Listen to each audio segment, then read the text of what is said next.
আসসালামু আলাইকুম, সবাইকে স্বাগতম। প্রিয় শিক্ষার্থী বন্ধুরা, আজকে আমি এইচএসসি আইসিটি বিষয়ের এইচটিএমএল সংক্রান্ত এই এইচএসসি টেস্ট পরীক্ষায় রাজশাহী ক্যাডেট কলেজে যে প্রশ্নটি এসেছিল সৃজনশীল, ওই প্রশ্নটির সঠিক সমাধানের চেষ্টা করব।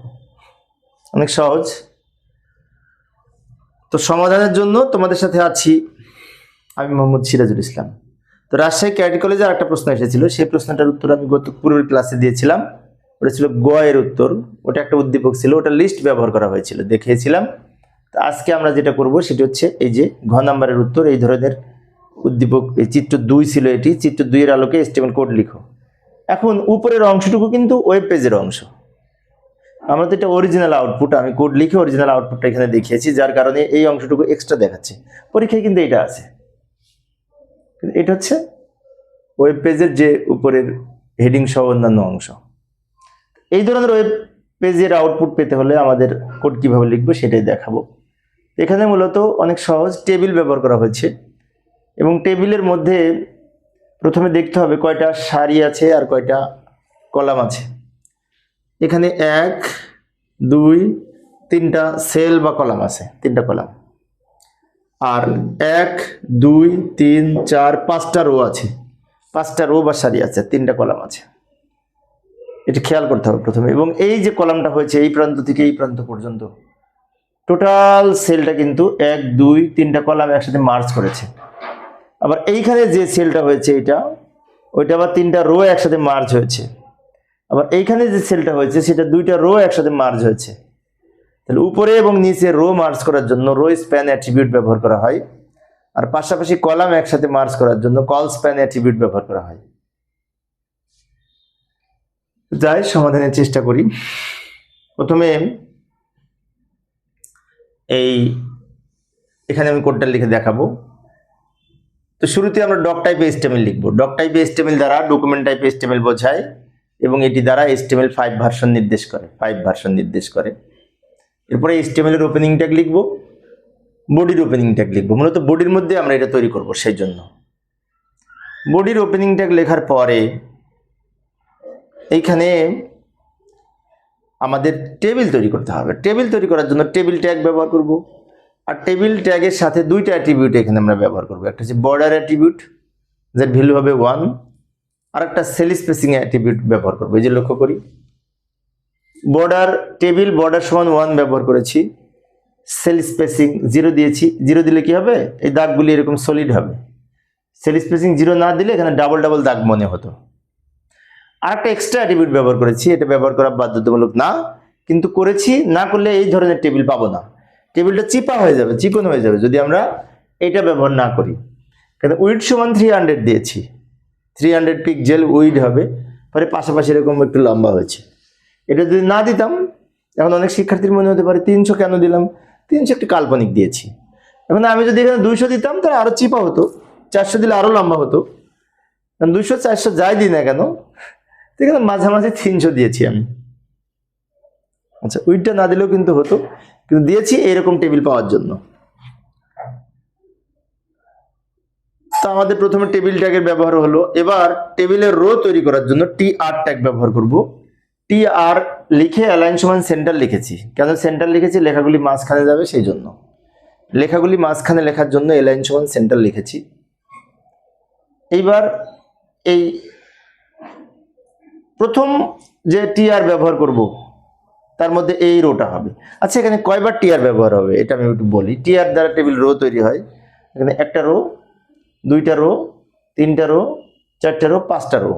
তো 5টা যেহেতু রো, তাই 5 বার টিআর ব্যবহার করতে হবে, এবং প্রত্যেকবার টিআর এর মধ্যে যতটা সেল ততবার টিডি ব্যবহার করব। যেমন এখানে 1, 2, 3টা সেল, তো 3বার টিডি ব্যবহার করব।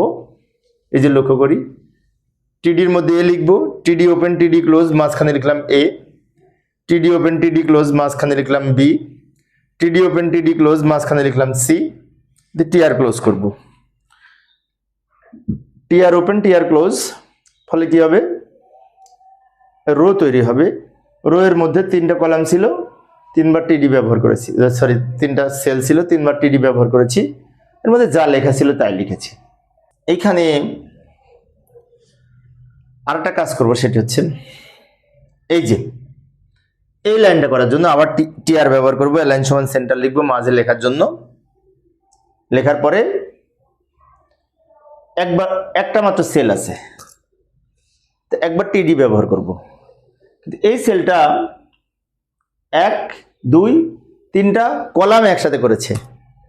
কলাম একসাথে করার জন্য কল স্প্যান অ্যাট্রিবিউট ব্যবহার করতে হয়, যার ভ্যালু হবে 3।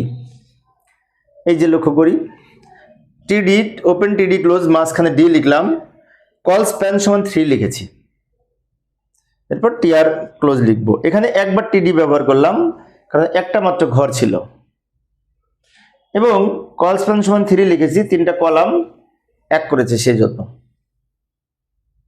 আচ্ছা, এই পর্যন্ত হয়েছে।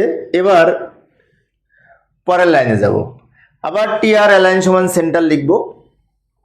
লেখার পরে এই টিআর এর মধ্যে কোনটা কোনটা হবে, এইটা হবে, এইটা হবে এবং এইটা হবে, এই 3টা হবে।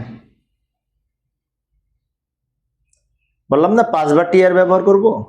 এটার জন্য একবার টিআর ব্যবহার করেছি, এটার জন্য একবার টিআর ব্যবহার করেছি, পরবর্তীতে আবার তো টিআর অ্যালাইন সমান সেন্টার লিখলাম মাঝে লেখার জন্য, তাই না? কিন্তু এই টিআর এর মধ্যে এইটা, এইটা আর এইটা হবে।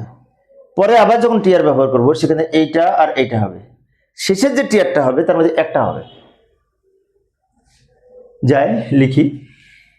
এখন এটা যখন লিখবো, এই সেলটা কিন্তু আবার এইটা এইটা এইটা 3টা মিলে এক করেছে, তাই এখানে লিখবো টিডি রো স্প্যান সমান 3।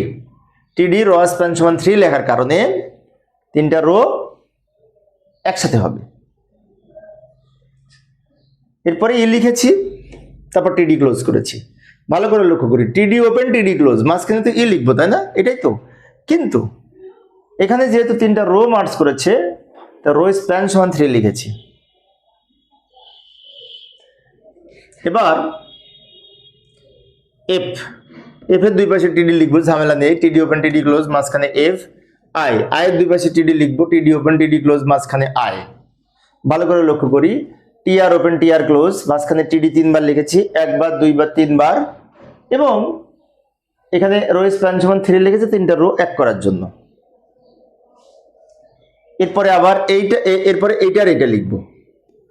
এখন টিআর অ্যালাইন সমান সেন্টার লিখবো, জি এর দুই পাশে লিখবো টিডি, আবার এইচ এর দুই পাশে, জি এর দুই পাশে টিডি লিখবো, জে এর দুই পাশে, কিন্তু এখানেও লিখবো রো স্প্যান সমান 2। কারণ কি? কারণ এই দুইটা রো এক করেছে, সেজন্য রো স্প্যান সমান 2 লিখেছি। আচ্ছা, এই পর্যন্ত হলো।